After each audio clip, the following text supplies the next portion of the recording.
উপকূলীয় জেলা ভোলায় ঘূর্ণিঝড় রিমাল পুরোপুরি আঘাত না হানলেও ব্যাপক প্রভাব পড়েছে। ঘরবাড়ি, ফসলি জমি সহ অন্যান্য অবকাঠামোর ক্ষতি হয়। রক্ষা পায়নি ৭ উপজেলার গ্রামীণ সড়ক। বড় বড় গর্ত এবং ইটবালু ভেসে গিয়ে জীর্ণতায় পরিণত হয়েছে সড়ক। এতে চলাচল করতে পারছে না বেশিরভাগ যানবাহন। বাধ্য হয়ে পায়ে হেঁটে যাতায়াত করতে হচ্ছে। সব মিলিয়ে চরম দুর্ভোগে এলাকাবাসী। খুব ভাঙচুর হয়ে গেছে, কারণ আমরা আইতাম যাইতাম পারি না, রিক্সা গাড়ি কোনো আইতে যাইতে পারে না, আমরা কোনো মালামাল লই আইতাম পারি না।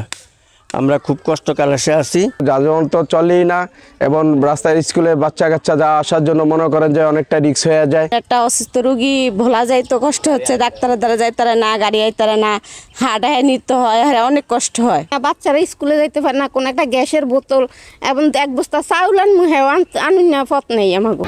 তবে দ্রুত সড়কগুলো মেরামত এবং পুনর্নির্মাণের কথা জানান এলজিইডির এ কর্মকর্তা। তথ্যগুলো আমরা আমাদের বিভিন্ন দপ্তরে, আমরা বিশেষ করে আমাদের এলজিইডি সদর দপ্তরে দেওয়া হয়েছে এবং এগুলো দিয়ে একটা প্রকল্প তৈরি করার কাজ চলতেছে।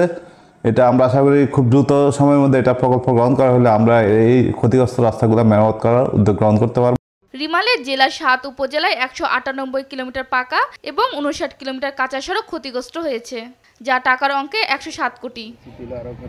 নিউজ ডেস্ক, দেশ টিভি।